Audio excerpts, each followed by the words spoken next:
Make it feel good.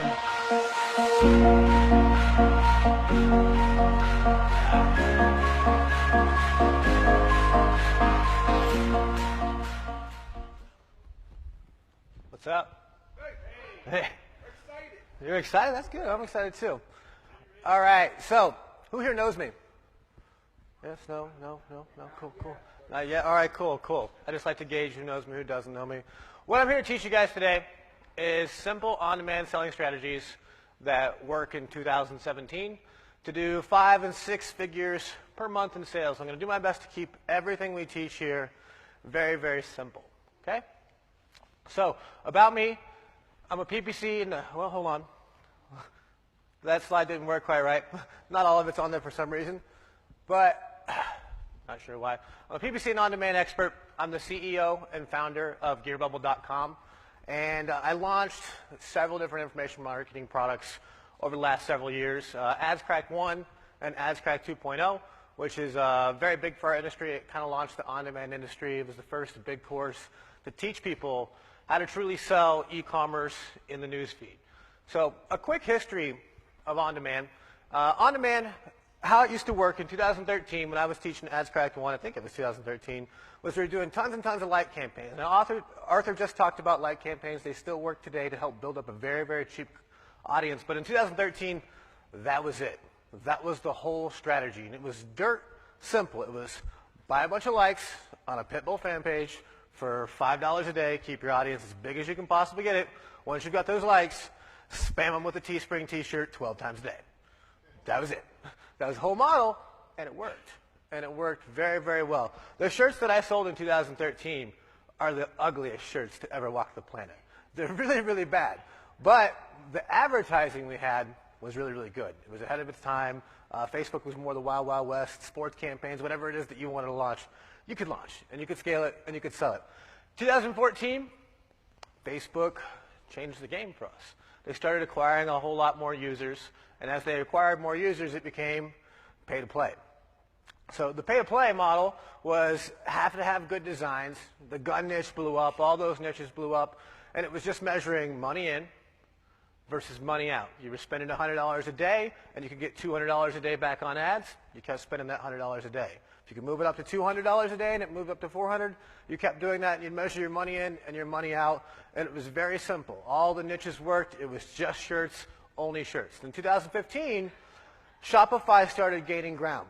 They started really taking a bite into the on-demand industry, lots of different platforms that were out there that built apps so that you could take the same model that was basically happening on Teespring or any of these other different platforms and brought it to Shopify. So 2015 was a mix of that. The fulfillment companies couldn't quite handle the capacity. It was a little bit of a mess for some of the people that actually started going to Shopify to sell shirts. But that's kind of where the on-demand industry moved. Then it moved back a little bit. Now there's new products. There's mugs, there's necklaces, there's clocks, there's stickers, there's posters, there's phone covers, there's hats, there's beanies, there's anything that you can name it. Everything started kind of rolling out in 2016. That will continue to happen in the current day. People will continue to bring new products, and that's what Shopify is. It's just going out and sourcing as many different new products, as many different hot offers, and then scaling them as far as you can possibly get them. So here's what we're going to be covering. Keeping it simple. That's the biggest key here.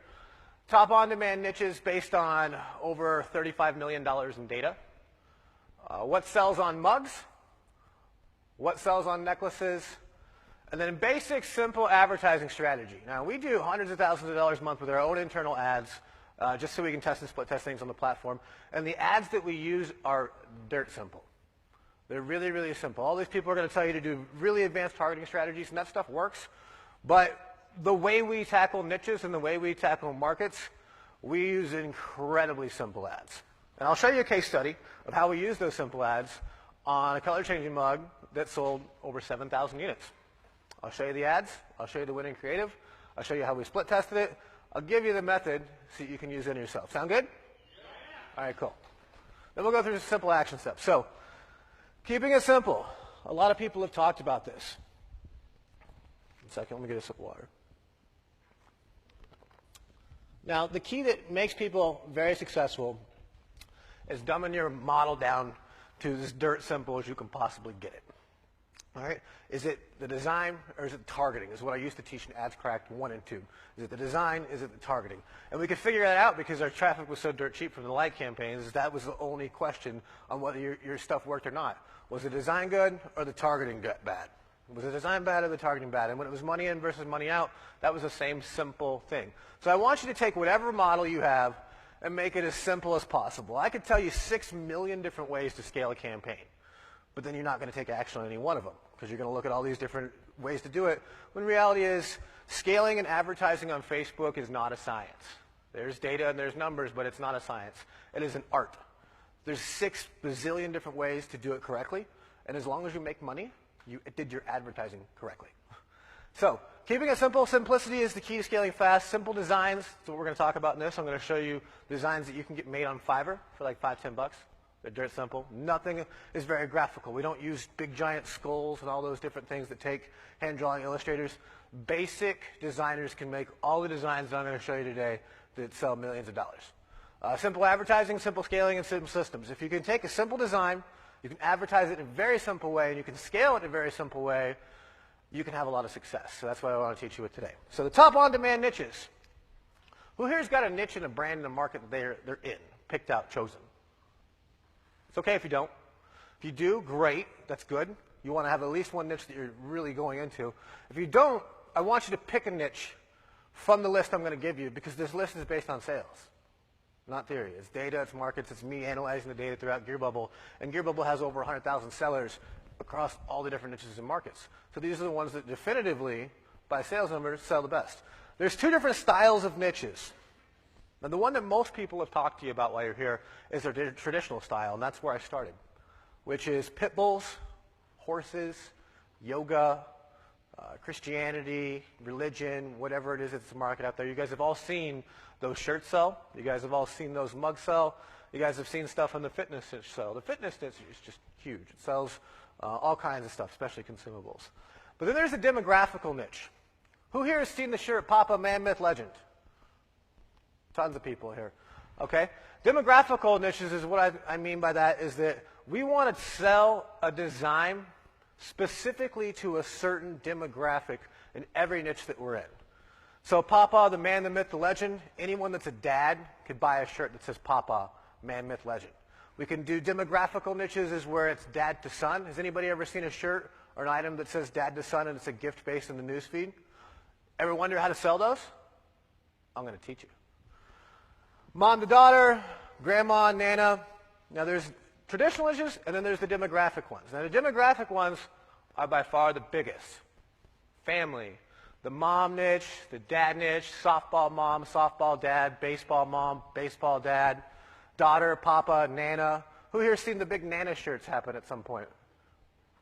Yeah, I know who sells those, but they do really, really well. So these are the things that we started to sell. And we sell direct in the family niche, and we also sell in a hybrid style, and that's where we make the most of our money and have the most success, is we have a hybrid style of selling where we take demographic niches and we mix them with proven niches. So if you haven't got a niche picked yet, I want you to pick one from either a profession or a hobby. So I'll put that back up. Here's the professions. Veterans, huge.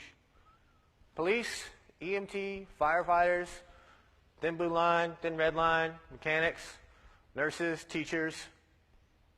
Massage therapist probably isn't big enough, but it's a good profession, niche one. But teachers, nurses, all the ones that are on the top, because it's based in order of how big it is, because that's how I built that one. So pick one of those top ones. Veterans, police, EMT, firefighters, mechanics, nurses.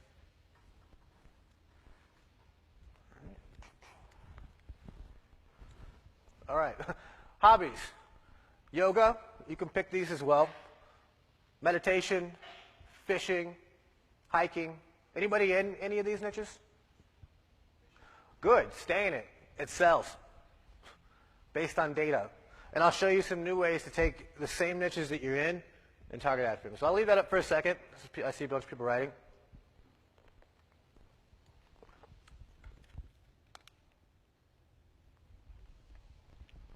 Now, next up is some traditional niches. Animals, pets, I'm sure a lot of people are in here have done pets.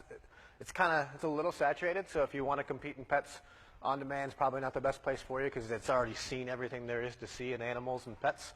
But if you're going and sourcing a necklace, or you're going and sourcing something on AliExpress really cheap, selling it, animals and pets is a really great place to be. But I wanted to show you all those ones so you can really decide what niche you want to go in. So I want you to pick a hobby or a profession, and then I want you to remember family. Because every hobby and every profession that I showed you can be mixed with family. And you can destroy a niche this way with very simple stuff. And I'll show you why, because it makes the scaling model simple. So it could be veteran mom, veteran dad, veteran papa, veteran nana, police mom, police dad, softball mom, softball dad, EMT mom, firefighter dad. So I want you to remember those because what sells and what works great for mugs and necklaces, which I said on the slides is what we're going to talk about a lot today, is gift-based items, where you can target people in the police market to buy a police mom mug or a police mom necklace or a necklace that's a gift from a dad to a son. These are the types of things that sell big volume with really simple designs, and the way to do the advertising becomes very simple later. So what works on mugs is gift-based, funny, demographic-based, or a hybrid of it. And then politics sell. Nishant showed you the Trump one that he did. Politics are really going to sell. But I don't like to base my whole strategy around politics because it's kind of volatile. When it does well, it does really, really well, and then it takes off and doesn't do anything for a while. But it does sell well, so I wanted to bring it up. Here's one of the mugs that we have sold. There's nothing that detailed about that design. It's simple. You can get that done on Fiverr. You can get it done on Photoshop or whatever it is that's out there. But it's not like a hand-drawn design that takes hundreds and hundreds of dollars that somebody has to do in Illustrator. That's just a Photoshop design that if you can have a good phrase and you say, hey, make a phrase with simple shapes around it, it'll sell well. That design right there has done, I don't know, I think it's done like almost $50,000 in sales. Here's another version. And this is very simple. I'll show you the targeting in a second. I just want to show you what styles sell first so you can understand that you can get these designs made. They're not that difficult. To my wife, I loved you then. I love you still. Always have, always will. And that campaign looks like, it's still selling right now. I think it's at like $40,000 in sales. Wake up, beauty, it's time to beast. Simple. Very simple. And this stuff works really good for coffee mugs as the humor works. When people are getting coffee in the morning, they're smart ass. They have that humor in the morning. They're still waking up.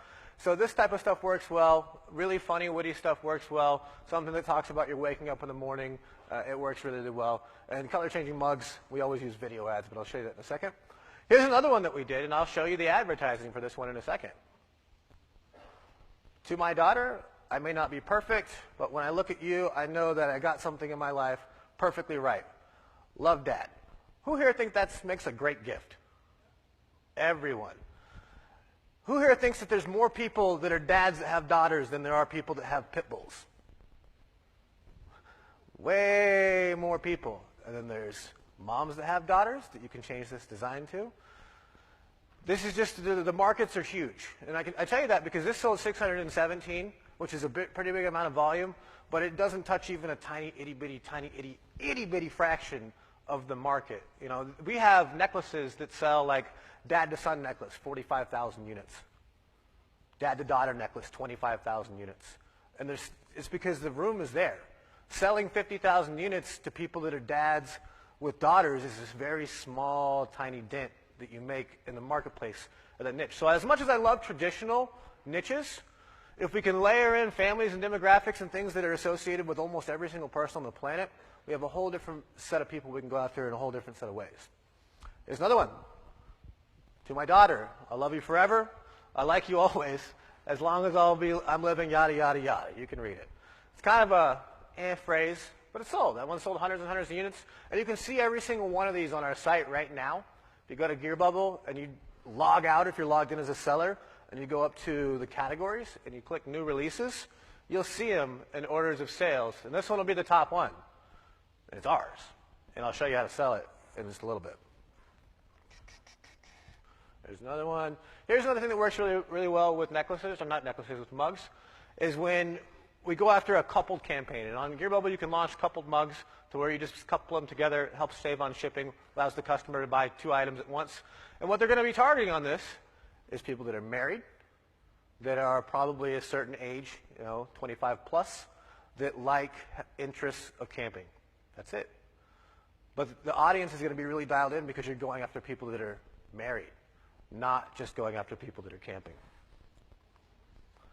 Another one, and I'll show you the ad for this one after we do this one, or I'll show you a theoretical ad for this one. Some people have to wait their whole life to meet their hunting buddy. I raised mine. Some people have to wait their whole life to meet their fishing buddy. I raised mine. Some people have to wait their whole life to meet my hiking buddy. I raised mine. And that's a photo upload one that we do on GearBubble. This one sold thousands and thousands of units. Another one that's really good, sold thousands of units.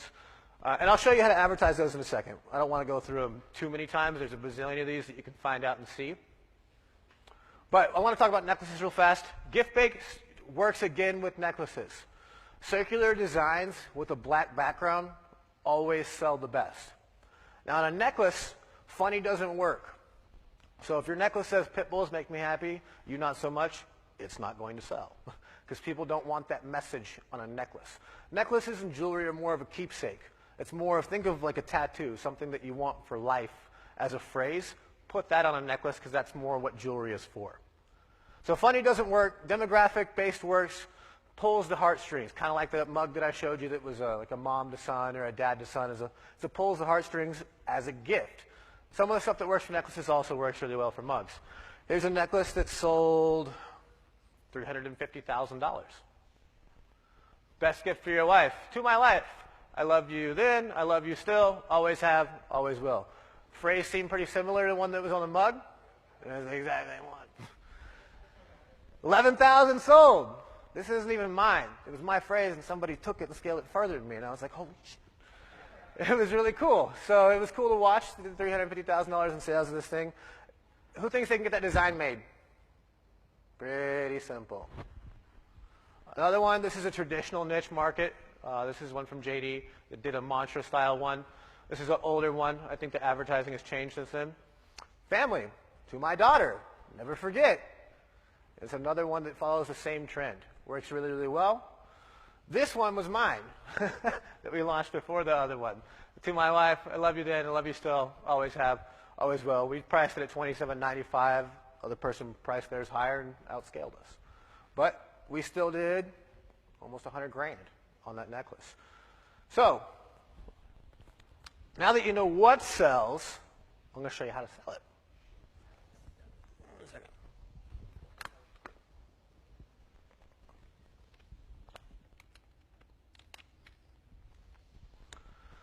So the ad strategy, I'm going to give you a quick basic part of the ad strategy, then I'm going to show you into some ads. Simple. Because remember, simple is what scales, simple is what fast, simple is what those designs were, and simple is what I want for my ad strategy as well. I want to launch a product, I want to split test it, I want to optimize my ads, and then I want to scale. There's a million different scaling strategies, but I want you to remember that is all the ads is. Launch, split test, optimize, scale, in that specific order. So, more detailed. Chris talks about the $5 a day strategy quite a bit. I like to spend more money than that, but that is a budget-based decision. If $5 a day is within your budget, then that's what I want you to use. $50 a day is within your budget, I want you to use that. It's just whatever is in your budget. I wouldn't go too high because you want to try this, and you're probably not going to succeed the first few times, so you need some money there to test, get your stuff working for you, and then scale. So the ad strategy, the same thing that a lot of people have talked about, $5 a day. I want you to run all the ads. The way that we do it is we go with a broad product, simple interests, and we try to find a creative, like a video ad on desktop to a certain demographic that wins above everything else, and we focus on only scaling that as far as we can.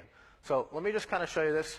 When I started a new niche that I know nothing about, I have no data, I have no pixel, no nothing.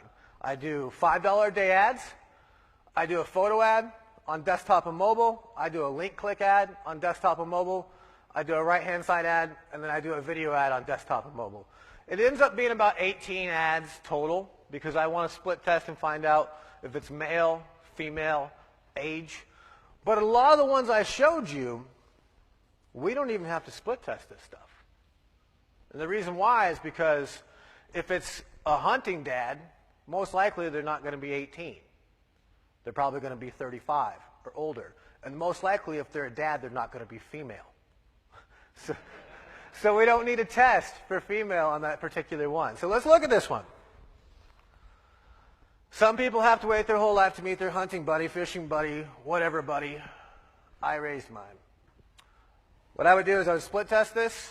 Most likely this is going to be mid, so I wouldn't even mess with female, but theoretically I'm supposed to tell you to split test everything.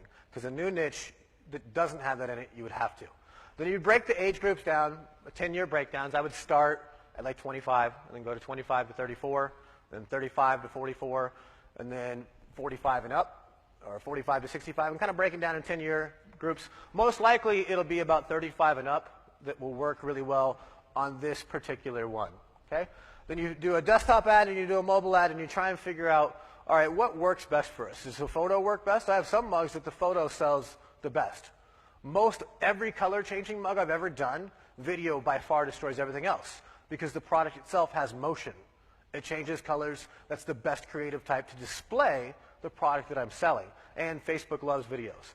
So I don't want to go too far into the split testing strategy, but basically you would put a 001 in your tracking IDs on your ads. I don't want to go too far into it. And you'll find out that 001 represents people that are 35 that are male on desktop. And then the 002 is 35 that are male on mobile. So I don't want to go too far into split testing because it doesn't have to be that confusing. And if I get into it too deep, it will get confusing. Where do I point this? So here's what I'd guess where the winner of that is. Men, age 35 plus, parent demographic, interest of hunting, the behavior, and the largest interest. I do things the exact opposite of a lot of people. I want to give Facebook the biggest audience humanly possible for my ads. Because when I want my ads to work, I want it to scale to hundreds and hundreds of units or thousands of units because most products fail. So when I get a winner, I want it to be a big winner. So I want to give big audiences to Facebook.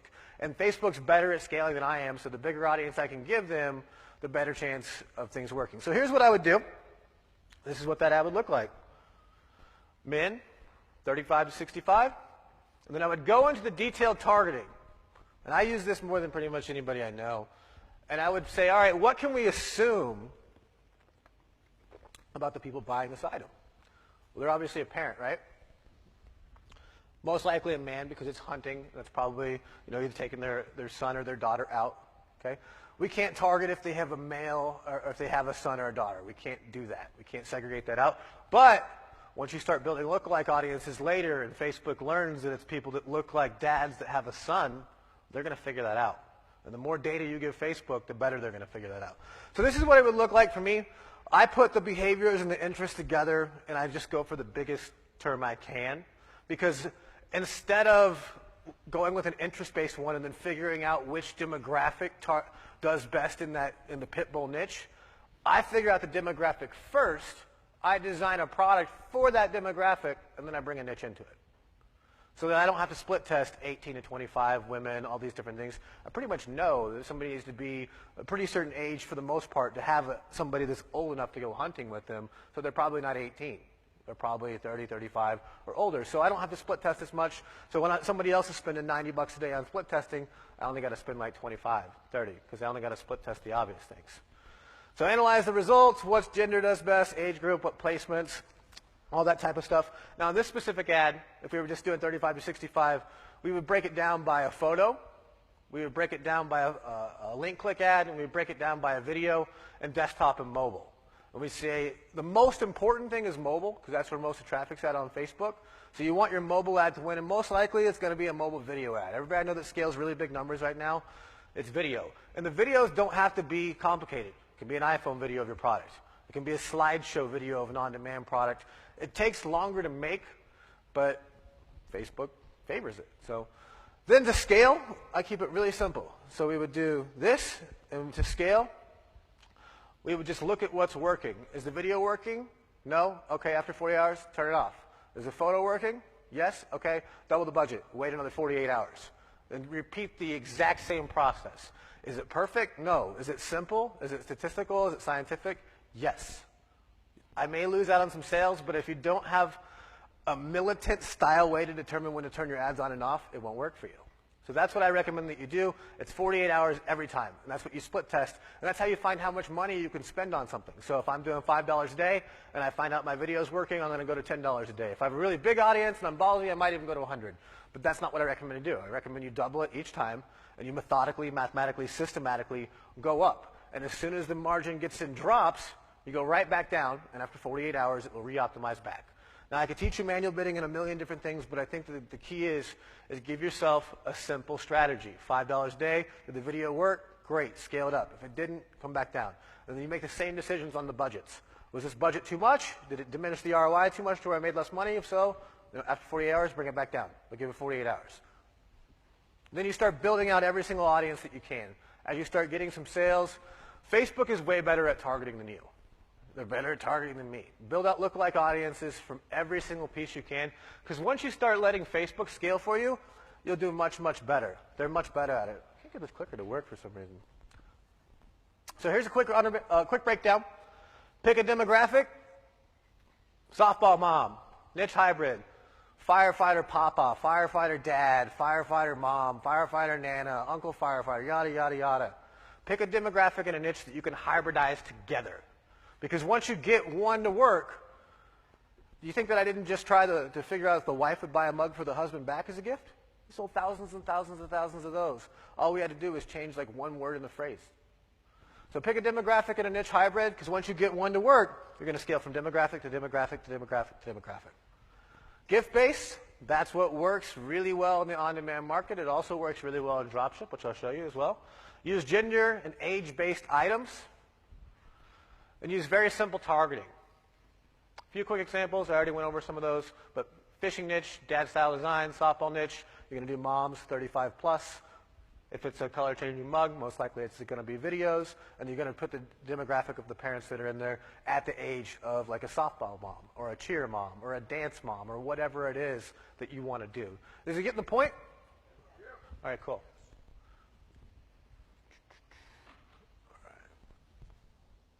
All right, case study. Here's one that we did. To my wife, same phrase. I loved you then, I love you still, always have, always will. Do you kind of get the point of what I'm making is that you can't really saturate this? This one's 7,000, this one's 10,000. I'm telling you about other ones that have 45,000. And there's enough room because it affects every single person that's married on the entire planet.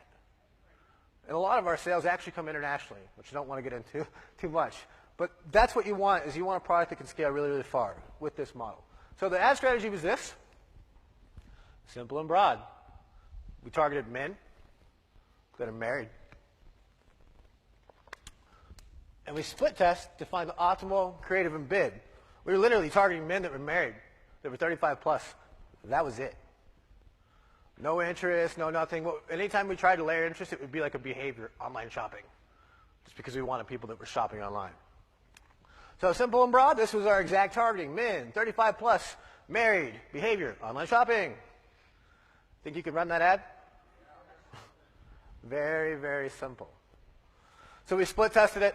We had to find out what age, gender, placement converts. I tell you that 35 plus converts, but we didn't know at the time. I could probably tell you that just from logic, but we tested everything. We wanted to mathematically find out, because if there was some young people that got married that were really into it, maybe it was a better market. So we had to test. So we did $5 a day ads. We actually did $25 a day ads on ours.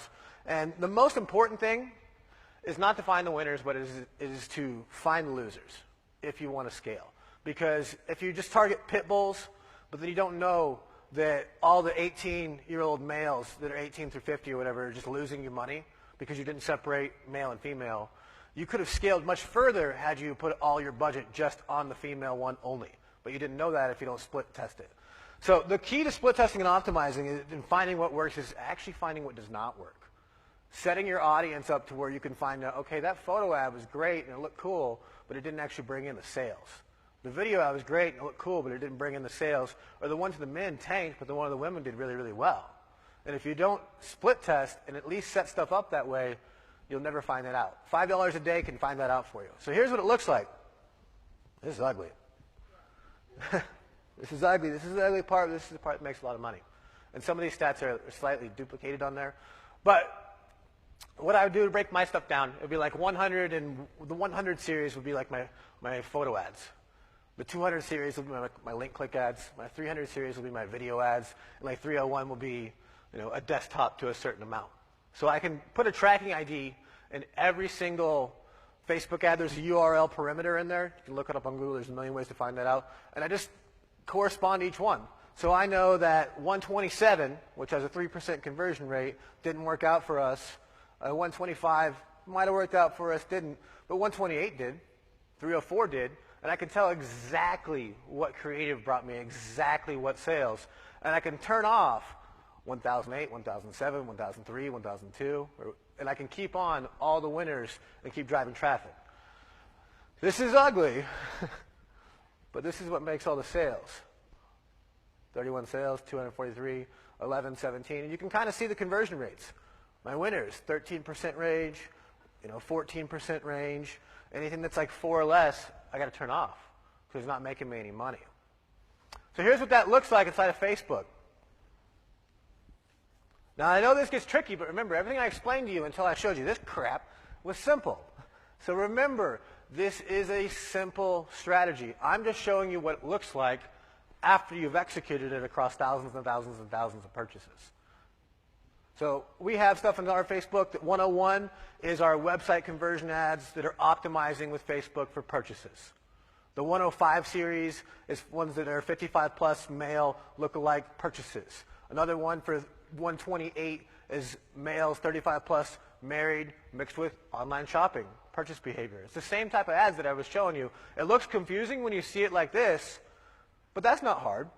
108 is US, Canada, UK, Ireland, male 35 plus, optimizing for purchases after I've got some off of the simple interest that I showed you before. So all I'm doing is once I found my ad creative, which is this, hold on, last one. This is the ad creative that won. Now this 13,000 reactions you're seeing is one of the ad sets, but this is the exact copy and the exact ad that we're using to sell it. You can take a picture real quick. I saw a lot of people doing that. Yeah, it does work. It does work really well. So that's just a video ad, and it's a video, it's an animation, as there's some hot coffee on the top of it that pours in and the design reveals. My friend Luke actually put a template out in one of our groups that shows you how to do that stuff. But you can do that for free. You can have somebody that designs your stuff do that for you. But that's the creative that won. Simple video ad, not of the real product. It's just an animation that shows the actual product moving. All right? So inside of that, you can see here is the 300 series. This is where I was doing manual bidding and add to cart campaigns. 301, amount spent $14,000. I think we made on just that one ad, I think we made over $10,000 in net profits. I can't show you the purchases because it's got the add to carts there, and I can't hover it over with the mouse.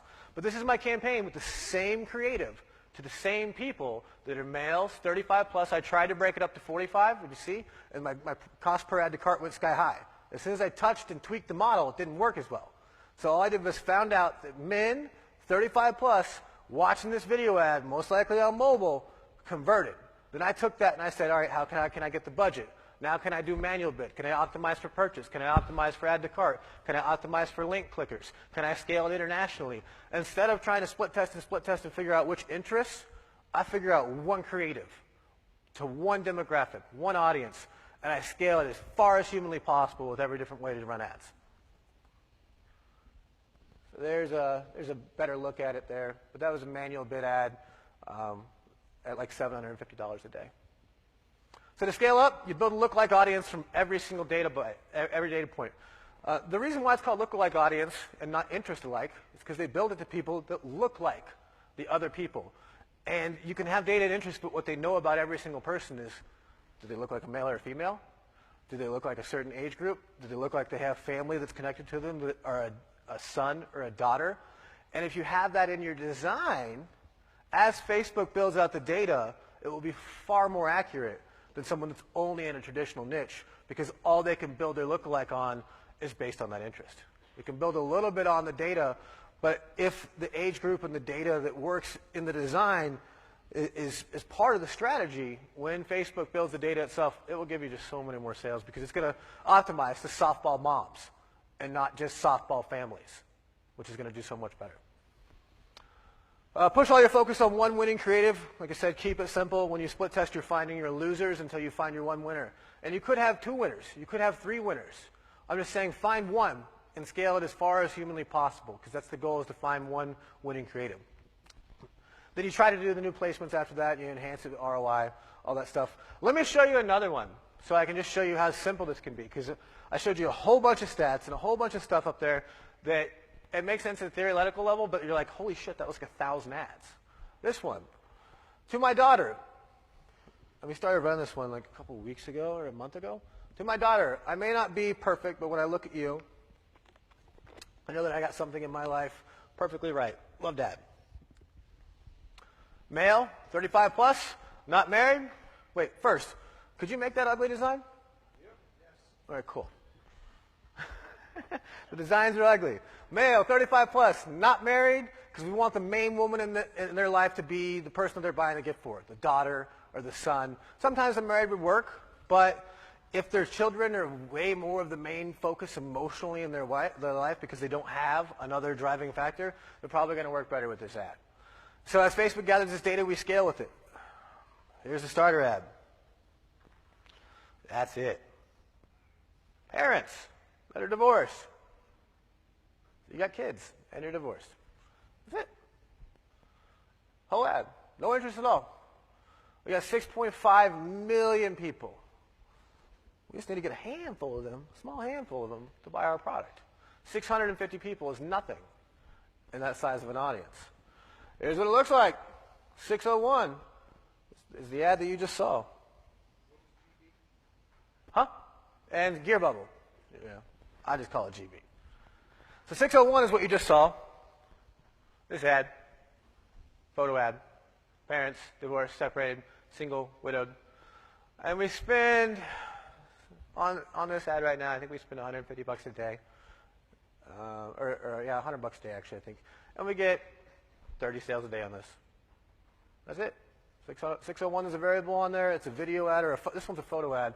And we have, the reason I get confused is because we have to my daughter, to my son, love dad, love mom, love nana, love grandpa, love uncle, love aunt.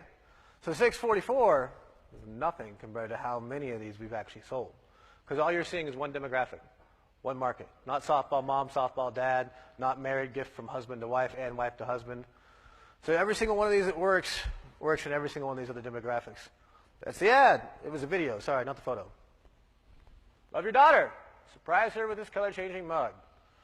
Nothing fancy there. And it says, get yours. And let's hit the link. And I believe underneath that is the phrase in quotes that's on the mug. And then it just has the link again. Nothing crazy. Simple, easy. Then you just start with, I start with $25 a day. Start with 5, whatever it is that you want to start with. And just keep it as simple as humanly possible, and it'll work for you. So follow the system. Again, it's simple. You launch. You split test. You optimize. And you scale. And this works past just internet marketing products on GearBubble. So I know a lot of you guys do dropship stuff. So I wanted to include this and not just tout my platform the whole time. AliExpress is a really great place. Etsy, eBay, anywhere is a really great place. Can any of you, now that you know what you know today, guess how to target that? Oh yeah? The love between a mother and daughter is forever. There's this girl who stole my heart. She calls me Daddy. Daddy's girl, Mama's world. It's a great 3-piece one in China for like $3. E-packet shipped for half a cent. Not really sure what that costs. But it gets there eventually. You guys know how that goes. But this is the one where we test the male and female because this is a little more tricky. Because it might be the dad that wins. Because this one's both. It might be the mom that wins. So we do need a split test, male and female, on this one. Because the mom might be, oh, sweetheart. The dad might be an asshole. He doesn't want to buy anything. So you never really know. But Facebook will tell you. Facebook will tell you if you just set the stuff up correctly. Male and female. Married, obviously, if they were divorced, this would You're probably going to get some angry faces on that one. Parent demographic, you're probably going to want to start with the parent demographic where they're younger. Give Facebook a tight audience. I would myself probably just try all of them. But the parent demographic where they're probably a little bit younger based on this style. Because this one's kind of like for a little girl. It's that type of necklace. So I would start with something a little bit younger so that Facebook has that data and they can find other people that are married, that are 35 plus, that watch videos, that have a girl. And Facebook can find that stuff for you. They can't tell you the daughter or the son, probably for security reasons, if I had to guess, in the targeting. They don't want people having that, because I know they know it, because they optimize by it. So track, split test, optimize, scale. Same strategy. Oop, oop. Right here. So I would do it the same way. This is probably going to do better on a photo ad. You know, the color changing mugs do great on ones that are not photos, and they're doing ones in video because the actual thing has motion itself. So, who thinks they can sell this now? On demand? Good, good. Who thinks they can find more products just like that? Good, cool. All right. So again, it's the same strategy, male, female, split test them, age 30 plus, married, parent demographic, online behavior, track, split test, optimize, scale. So here's your action steps. I'm real short today. I'm going to save most of everything for Q&A because presentation is pretty straightforward. I didn't want to put a lot of stuff in it. I wanted to keep it simple. That was the key for me here today. So when I started this presentation, I asked how many people have a niche picked. Not that many hands were raised. A good amount were. But now you have a whole list that I showed you in the beginning that you can pick, and you have a completely new way of looking at it, a completely new way of looking at how you can scale, and you don't have to be looking at a really complicated ad strategy. It doesn't have to be Pitbull Rescue of California and Pitbull Rescue of Colorado, and that stuff does work. But this is way easier, and all you have to take is a small 1% of the markets that you're going into because you're going off of family. You're going off of emotion. Their interest for softball doesn't have to be as deep as their interest for Pitbull because their interest from being a mom may be very, very deep. So now that you're going after family, you can go after all these niches and all these markets in a completely different way that you could never do before. And the reason why is because how Facebook works in 2017 is based off lookalike audiences, based off data, based on what Facebook can do with what you give them. So if you remember that in the hierarchy of data for Facebook, what's most important for them is they look alike for the gender first, and then they look alike for the age group second, and then the third tier down here is they look alike for interests. That's just how the Facebook algorithm works for lookalike audiences, and I know that based on data, I know that based on people that work at Facebook.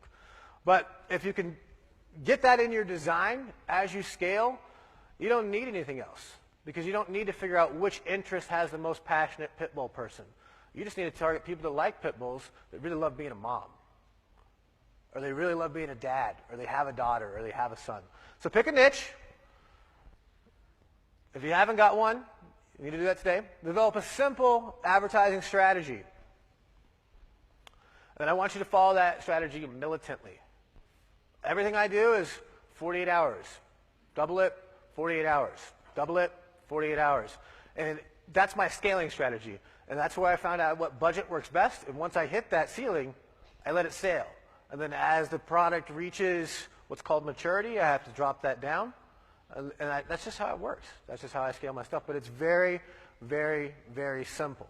You saw the ads that we did. It was a video ad, male 35 plus. We hit it as hard as we can. We optimized for every single different conversion add to cart lookalike that we could. Then after that was all exhausted, we went to Canada. And then after Canada was exhausted, we went to Ireland. And after Ireland was exhausted, we went on. And then we just had to keep dropping our ads down until that product eventually stopped converting. So follow a strategy militantly and then set a production flow to the amount of new designs that you test, especially if you're doing anything family style. The family market can support hundreds of winning campaigns a day. Hundreds from all these different people out there. Usually once we do get one campaign to win, we scale it from demographic to demographic, from like softball mom to softball dad to another style or small variation. And we usually get 5 or 6 winners kind of rolling at the same time. Now, if you're doing just pit bulls, and the audience that you have is only 100,000 people, it won't support 100 winning designs. So you have to scale a little differently. Once you start doing a little more family and you're a little more gift-based, especially when Valentine's Day comes, especially when the holiday season comes, the scale's to the moon. All it is how many different designs can I possibly get up to this market?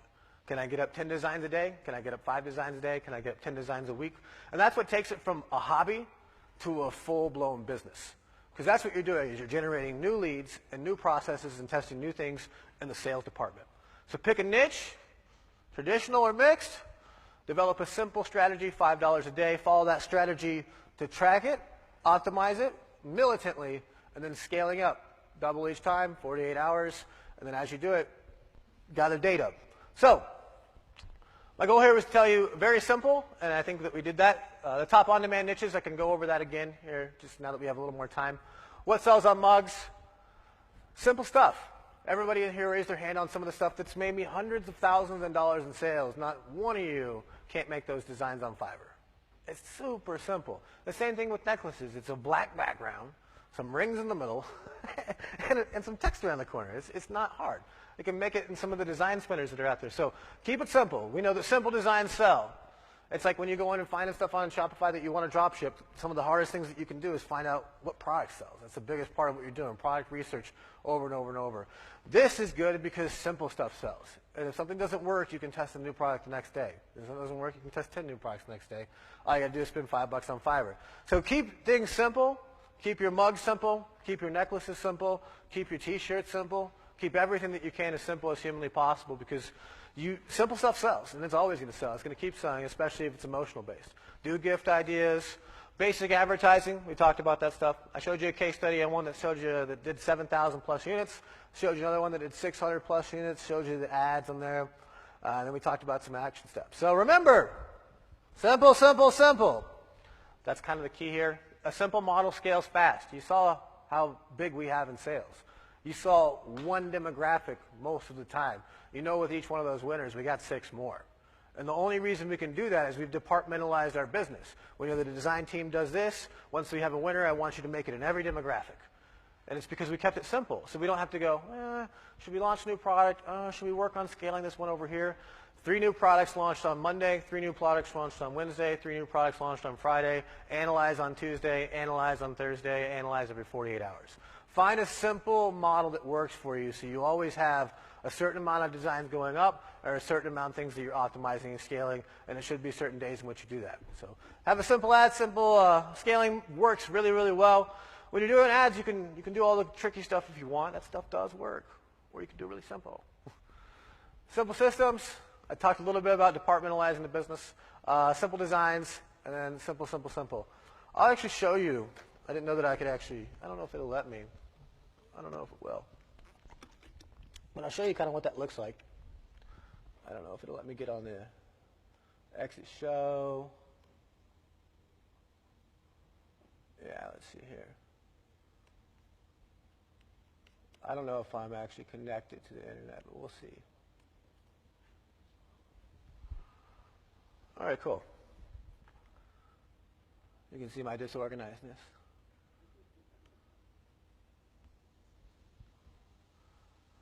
All right, so this is kind of what it looks like inside of one of our Trello boards. And this is what I mean by a simple process, is that most of the stuff that we're looking at is demographic-based, that we can do demographic-driven stuff. So we have a design lineup over here. We don't use this too much. This is more when I was working with other people on it, and we'd figure out little designs and ideas that we want. Anybody know how to target that? That firefighter one right now? Can you target that now? Firefighter right there. Papa? All right, that'll work. I think it may be a little bit more. We'll see. There's some other ones that we've got, and there's ones that we've looked at. This is just kind of a brainstorm column over here. Okay, we don't use it that much. But then it goes from design requests. This is what it looks like here. Simple system, product, engraved necklace. If anybody's in my group, what we're launching for a product tomorrow is engraved necklaces. Text on it, most women never meet their hero. I raised mine. Proud softball mom. Style, use simple fonts. If you have fancy gradients, fire flames, and all these designery things, get them out of here. They don't sell. They can sell on graphical shirts, but then you have to only sell graphical shirts, and you have to worry if your design sells. This method, all you have to worry is if your phrase sells. Most women never meet the hero. I raised mine. Proud softball mom.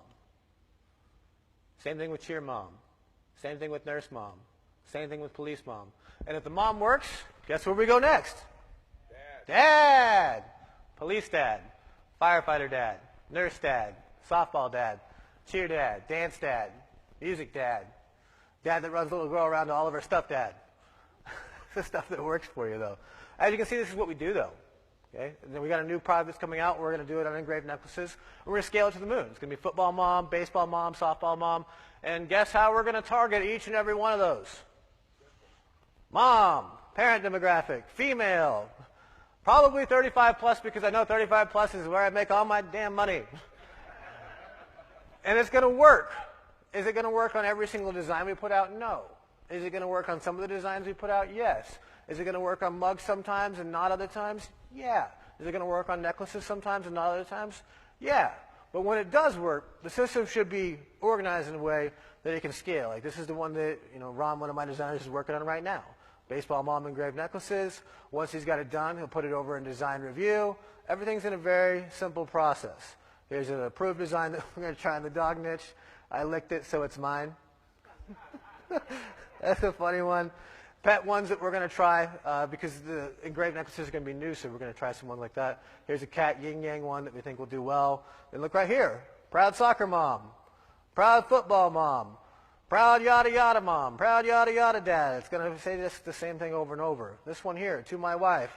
To my husband. To my wife. Forever in my heart. To my husband. Forever in my heart. Do you get the point? All right. Well, that makes millions of dollars. So let's have questions.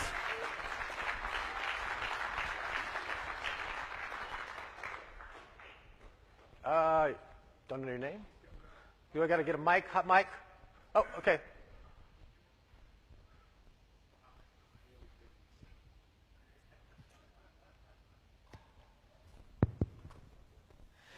If you're working on more of a limited budget, because you split test all the different demographics, would you rather just do a broad and then go in and look at the data and then test it based on those points? Do ones where you have, like you can do like a hunting dad, not specifically that designer phrase, but ones where you have to spend less money split testing because you already know it's going to be a male and you already know it's going to be somebody of a certain age, so you can, now all you're trying to figure out is like 6 different things to split test, and you probably only have to spend about $30 a day. So to really find which ones to kill, it's going to cost you 60, and then you can scale up from there. I mean, I'd be lying to you if I didn't tell you it takes a little money. I mean, this is advertising. You're going to have to spend a little bit. I would recommend layering whatever you can so that what you have to test is way smaller. Because if it's a new one or if it's a pit bull one, you're going to spend more money testing something broad that doesn't have genders mixed in it, because then you got to find out if male works or female works. You got to find out if male desktop works. But if you can already do like grandpa veteran, you only have to test like 8 things. So I would just figure out a model that works within the budget that you have if you want to try this stuff. Thank you. Hey, Don, I'm looking in the Ads Manager right now, trying to find the online shopping specific behavior. I'm not seeing it in there. Is it under an interest, perhaps? They might have moved it. Okay. But it is called online shopping? Online shopping, it's a behavior, not an interest. So you might want to just, if you go to the demographics and you click browse, instead of doing the suggested ones, that's when you'll get like all the parent stuff, and you'll get a little bit more of the behaviors that are in there. And they might have moved it, and you can change it. Sometimes they'll say jewelry, and then 3 days later they'll freaking move it. So it's in there somewhere. Okay. I might not be able to tell you without looking at it, though. Okay. It's definitely in there. We still use it today. Cool. Thank you. Hey, Don, thank you. A quick question for you regarding spend. So as you're splitting the cost for ads, trying to figure out which way is up, do you think you've made yourself more money killing ads or adding money to successful ads? It's both. You kill the ones that lose so that you can find out which ones are successful, and then you put all your money there. So it's a two-part approach. Is that if you're only split testing and not finding out what works, then if you don't scale after that, you don't make any money. So you got to spend a little money to find out what doesn't work, because if you're not patient, and I hate it because I'm super impatient. I have a guy do my ads for me because I'm super not patient. But if you're not patient and you try to lump it all together, you're going to be spending a bunch of money on a demographic that makes you no money. And then when you're looking at it 30 days later, that costs you all of your profit. And you can't scale as far. You can't reach a maturity phase. You can't scale for months and months and months. So like one of those other designs that I show you, we average on most of the stuff I showed you, like still to this day, like 20, 30 sales a day. Thousands of dollars a day, every day, because they're at a maturity phase that we can only get to once we've removed every single piece that doesn't convert. Yeah, exactly. It's a little Tetris game. Well, first of all, I want to say thank you. You showed us real stuff you're doing, and it's real live stuff. A lot of times people hide that. So I give it up for you for that. Thank you very much. That helps us tremendously. It's not vague and abstract. So now my question is, so I'm a new guy. I love print on demand. I've had moderate success there.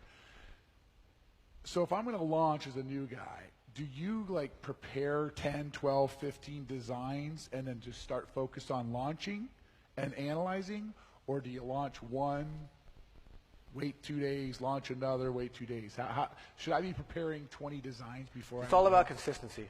It's all about consistency. So if you're going to have 20 designs, that's 20 days or whatever it is. I would prepare yourself to have every Tuesday night, you're looking at analyzing data. Every Thursday night, every Saturday night, and every Monday, Wednesday, Friday, you're grabbing back everything you got from Fiverr or your designer over the weekend. You launch it on Monday. You leave. You don't look at it. And then you come back on Wednesday or whatever it is in the morning, and that's when you analyze Monday's ads. And you start killing all the ones that didn't work. You got to give it at least 48 hours. So I'm usually about 72 hours in is when I start looking at stuff. But you got to develop a system. Is it Monday, Wednesday, Friday? These are my launch days. Tuesday, Thursday, Saturday. These are the ones where I'm looking over 72 hours later or so from what I had before. It is all about consistency because you might get 20 designs that all suck and don't work, and then you were one design away from the one that was a family-based one where you could have had 20 winners straight in a row. So it's more about committing to say, I'm going to try this model, I'm going to try this model for 30 days. I'm going to launch a new design every single day, and once it works, we're going to launch 2 designs every single day. And after 30 days, if it doesn't work at $20 a day or whatever it is that you've allocated for your budget for advertising and testing, and then $20 a day that you've allocated for designing, stop. As much as a platformer, I had to say that, but that's what I would recommend highly if you're starting, is keep your model as dead simple as possible, because that's what, especially when you're in the beginning, that's what's worked in 2013. Is it your design or is it your targeting? Is it your design or is it your targeting? And that's what you want to simplify it down to is, did this win or lose based on one factor? And the more you can do that, the better. And again, like I said, if you're just starting, consistency is absolutely everything. Just committing to this design a day, because you might get a better design idea the next day after you've slept because you figured out everything from the day before. So it's more about committing over time. Hello. Hi. I always get some ideas from every speaker that's been here this week. And now the one that just hit my head, it's very unusual. I would not be putting it out there. It'd be just my grandson is expecting our first great-grandbaby. And he has sent us the ultrasound. Can I have that put on a cup for him and his wife? And I wouldn't be selling it to anyone else, obviously. But can I do that? Explain it one more time. Okay, the ultrasound of the baby. Mm-hmm. Can I have that put on a cup for them? Yeah. Absolutely. That's a really good idea, too, because you can target people that are expecting inside of the demographics, inside of Facebook. Can you sell 50,000? No, but you could probably actually honestly sell like 1,000 of those, maybe even more, because the demographic is pretty large. Yeah, the demographic's pretty large, and you can do a photo upload one on GearBubble. I don't think anywhere else has photo upload technology, but you can do a photo upload, and it can, even for the ad, it'd be expecting a child, yada, yada, yada, upload your photo here, and it would be a video ad, something compelling, emotional, and it would probably work really well because you can target specifically those people. Yeah, I was just, when you were talking, I was like, oh yeah, I could run an ad saying, send me your ultrasound, and I'll do a cup for you. Yeah, and then just make a video recording of a screencast of you doing that. It doesn't even have to have audio, and use that for your video ad. Okay, now where do you send that ultrasound? To print on demand? I mean, Basically on Gear Bubble, if you launch a mug, you can put a design on it, and then we have a little button there that says add photo. And it will pop up like a square to where it allows someone to upload a photo onto the campaign, and it saves that photo as part of the design in the background, and we do everything else. so just do it through Gear Bubble. Yeah, we'll do everything and make it really easy. All you do is launch the campaign, and then you upload your photo, and then buy it, and it's done. Oh, that is wonderful. Thank you. What about, I just one more question, I'm sorry.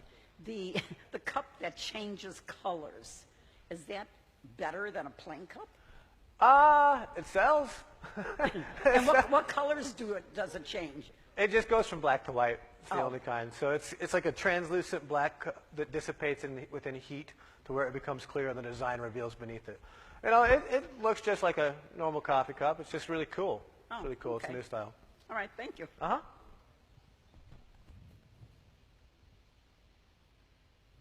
Hey, Don, is it possible for product catalog sales to be used to automate this kind of ad generation? Are there fields corresponding to your product catalog feed, like I would build for the product catalog sales, so that I can automate the ad copies within my product catalog feed and then show it to the subset of audiences? Yeah, we support. I mean, if you're just asking if we have the catalog feeds and we support them, yeah, I don't know if what exactly application you're trying to explain there. I'm trying to just use the product feed from my Google Shopping campaigns and use the same feed and upload it to my my Facebook ads. Can I You use can that download one? it. You can download a CSV of all the products in your account in a nice product feed. You can upload it into Facebook. You can even download the CSV and then filter out things by niche or whatever that you want to do and create a custom feed however you want. Right, and just apply maybe an ad template that works according to the audience set, right? I mean, you can. We don't do that much. All we do is that once we start scaling these, we put a bunch of different variations. It'll be one phrase, another phrase, another phrase. And we do very well by having carousel ads that are feed-based. So like here's our 16 products that are dad to son. Here's our 16 products that are dad to mom. So it does take a little setup. It's kind of clunky. But you just export the CSVs and then you filter them within Excel. You can upload them into Facebook. You can upload them into Google Shopping. You can upload them wherever you'd like. But it does export them in the Facebook format. Okay, thank you. Huh?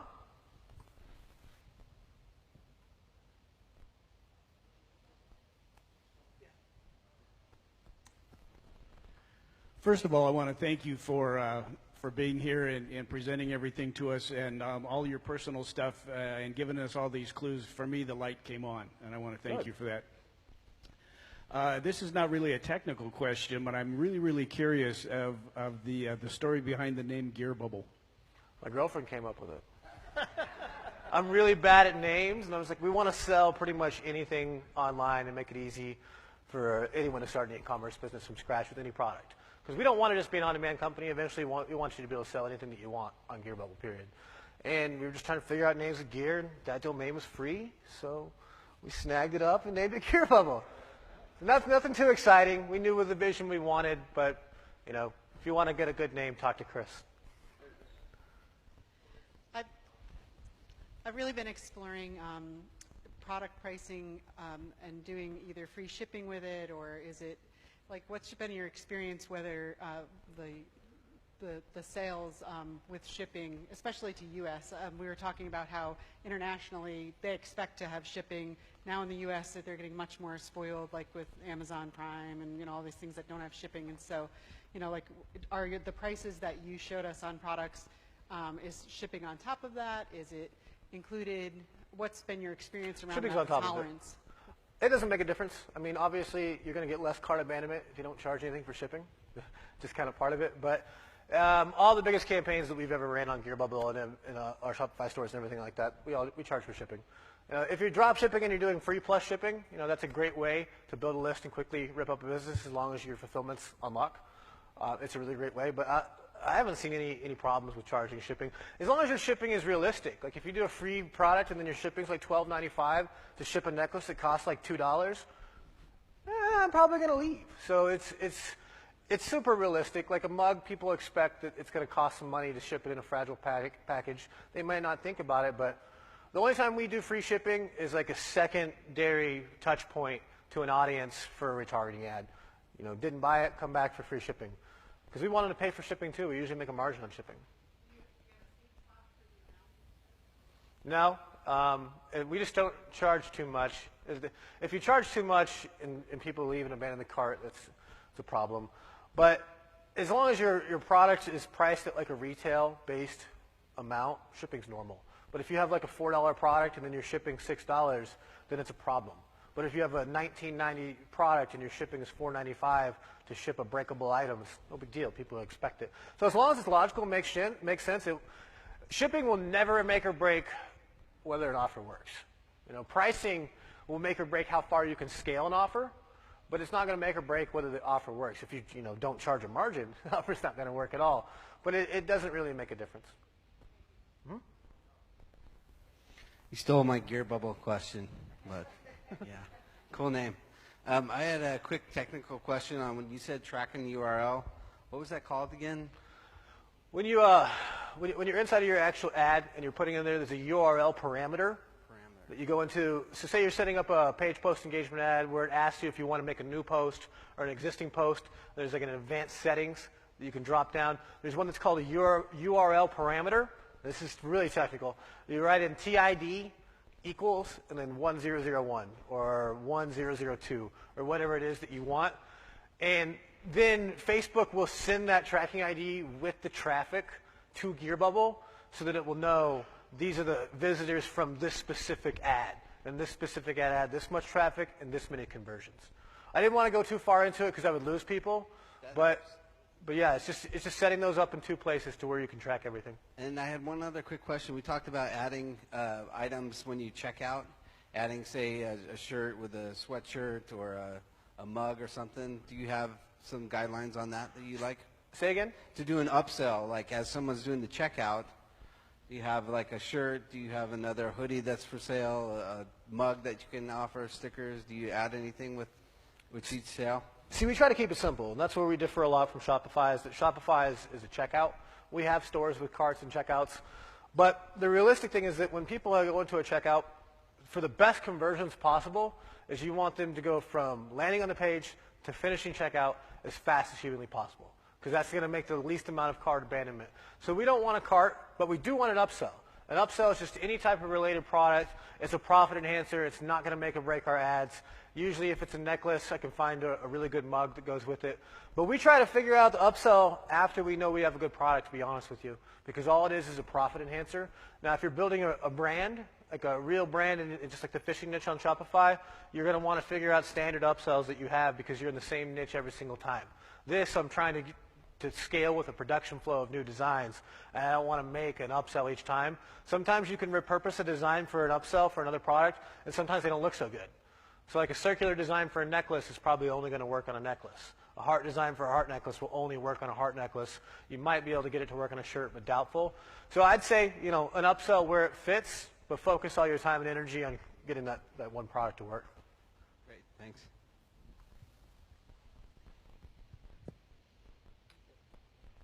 I noticed in your I noticed in your mugs that your prices ranged from like $14.95 up to I think $24 or $26. How did you come up with the pricing on the mugs? I charge more for color changing mugs than I charge for white ones because the white ones have lower base cost. Oh, okay. So the white ones have a base cost of $4.95, and then the color changing mugs have a base cost of like $9.95, which I think we're about to lower. So you got to charge more, but they're worth more because they're more a rare item. That's the problem with mugs that, that I wish it was better, that I wish that we could charge more for them, because the problem with it is that the perceived value of a mug is low. Right. Because you can buy a mug at a store for pretty cheap, but you can also buy a shirt for $3 at the store. It doesn't stop us from selling them for $30. Right. So, we price them based on what the consumer will pay and what Facebook will allow us to pay. The highest we've been able to go properly with a color-changing mug is $24.99. What normally works is $19.95 or $22.99, and we kind of test sometimes, but usually we do $14.95 or $16.95 for a white one. If it's a cheaper audience or a younger audience, we try and price it a little lower. If it's an older audience and they're buying it out of emotion and not funny, we price it a little higher and we sell on the emotion. Okay. Now, if I would order a mug from you, like with that ultrasound I was talking about, do you mail it out, or do you send it out to the customer, or do you send it to me, or? I send it out to the customer for you. So if you were the customer buying it, we would digitize your photo upload that you did. We'd make sure it's going to look good on a quality print. We would print it, pack it, ship it, and it would go straight to the customer's address. So if you bought it and put their name on the package and their address and ship it to them as a gift, it would go straight to them. Cool. Hi, Ron. Thank you so much for the outstanding value. I have a couple of questions. The Sure. first is all the figures that you showed, all the products that have worked really well. I saw that there were some PPE ads, and some of them were. So do you start with PPE, or do you just begin with conversion ads? It depends. If I'm in a brand new niche or market, I'm going to test every single one. I'm going to test PPE, I'm going to test link clicks, I'm going to test right-hand side, I'm going to test video, and then once I have data from Facebook, as soon as I possibly can, I'm going to move straight to Facebook's data, and I'm going to use everything that they have. I'm going to test that. Second, say if someone is in a common, say, animal pit like a pit bull, we spoke a lot about it. So do you suggest mixing it with, say, a family, like a pit bull mom, pit bull dad? If it works, I mean, the proud hobbies, the proud professions, the sport-based ones that usually affect the child a little bit are a little better for that. Because the pit bull mom, I've sold a ton of pit bull mom stuff and pit bull dad stuff, but I'm just telling you, the dogs and the animals, they've been beat to death with that stuff. And the problem is that you're still really small because they have to have an interest of pit bull. So you want something bigger. Like you want something really, really big. If it was dog, worth it. Softball or dad dog, best dad dog ever. And you can niche it down and you can make it work, but you're going to make really, really small amount of sales. And third, again, in the, I think there was about hunting. So you targeted hunting interests and you targeted hunting behaviors. So when do you suggest one over the other, or do you just test it out? That one was a theoretical one that I just found that was on the marketplace. But I start in a new niche, not making any assumptions at all. Except for on that one, it was a parent-driven design. So the only thing that I did for an assumption would be a parent-driven design. And then I would test female, because it could be a female hunting wife that has children that converts the best. The audience may not be bigger, but it might be the gender that converts. And it could be the young person that converts. So I test all of them in a brand new market. I try to let my data do all the talking. Sometimes I fail and I make assumptions, do different things, and I get ahead of myself. That's why I hired an ads guy, though, because I have a system, but it doesn't work if I don't follow it. Same with all you guys. Yeah, you know exactly what I'm talking about. Oh, should I change it? Let's bump it up now. Cool. Any other questions? Oh, yep.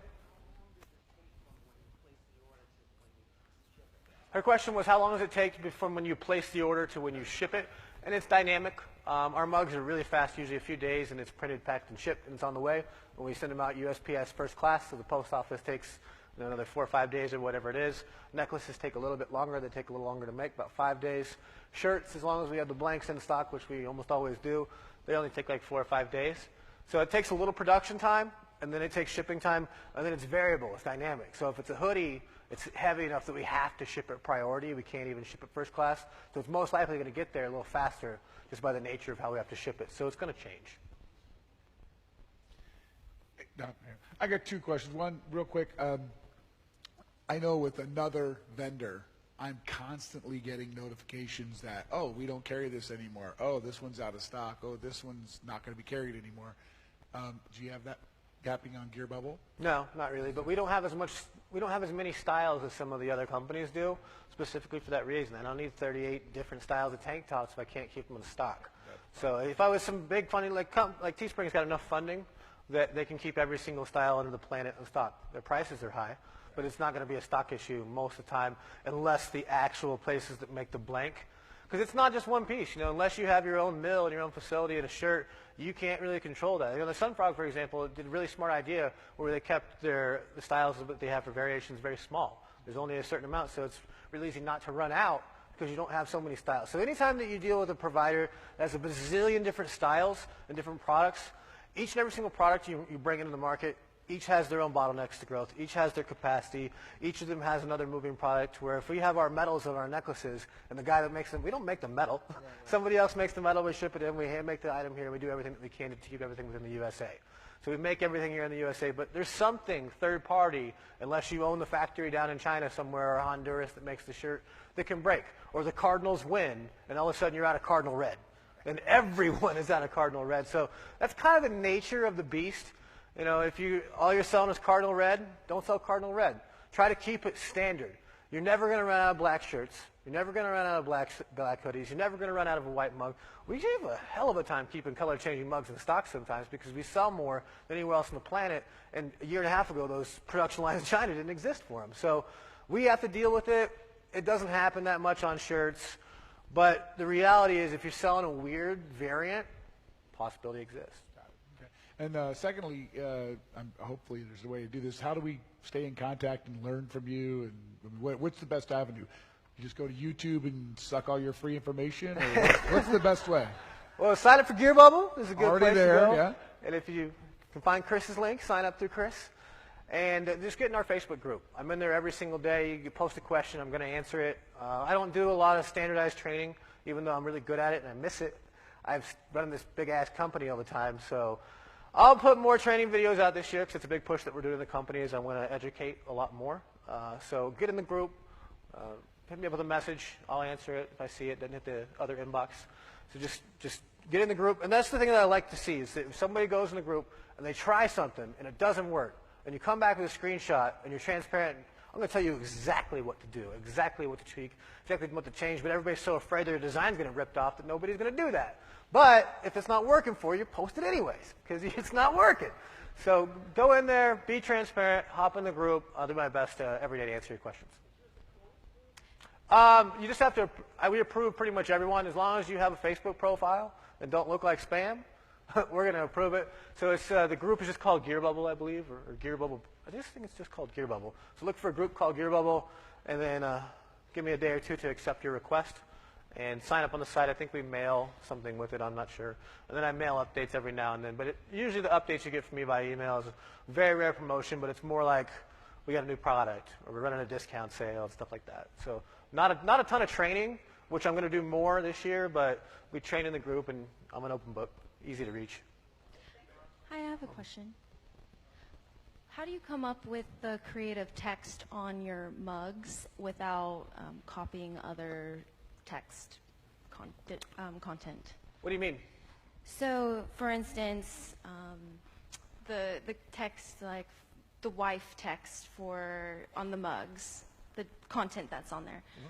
How do you come up with those quotes, or do you take them off of somewhere? Or do you just come up with it's those? a meme. It's a meme. Most of the time, it's a meme, and we were like, "Oh, that meme got a lot of likes." And so, how do you avoid not any? Type Most of the phrases copyright? we use are very general. Gotcha. They're very general phrases, or it's a quote. It's not something that any brand is going to already have trademarked or copyrighted because it's not really a brand-driven product. Gotcha. Like how many hunting companies are going to have trademarked the dad hunting phrase on a mug? It just doesn't really happen the way we're running them now. But if I, stick John Deere in the phrase, I'm going to run into trouble. So what would you recommend for people coming up with phrases, just to look at memes? That's great, yeah. Look at memes, but I mean, if the ones that we do here are really emotional, look at what works, and then find similar phrases. Don't reinvent the wheel, don't copy or steal, but look at what works and say, that's a good phrase. And put your own spin. And then, not even your own spin, just go look and find sappy websites that have the same quotes on them, and then just go find better quotes. And it's, the same phrase that I showed you, there was a wife one. Some of those are my phrase when I used it originally. Other people have done it. I'm sure I'm not the first person to ever use the phrase. And it just, I wouldn't worry so much about that. If you're worried about it, it's more when you're in the interest stuff and there's another brand conflicting. When it's the family stuff, there's not really anything that's, I don't run into it at all. Awesome. Thank you. Welcome.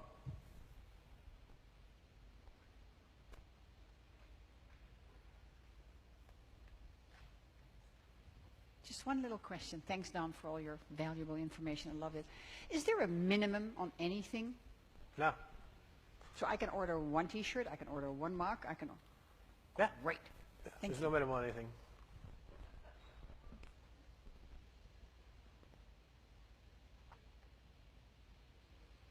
Awesome, guys. Don, everyone, huge round of applause for Don Wilson, founder of Gear Bubble, crushing it. Thanks, brother. You're welcome. Did he just deliver massive value to you? Awesome. And if we have our way, we will be doing some cool things and training with Don and you know, having him more and putting together some cool things for us.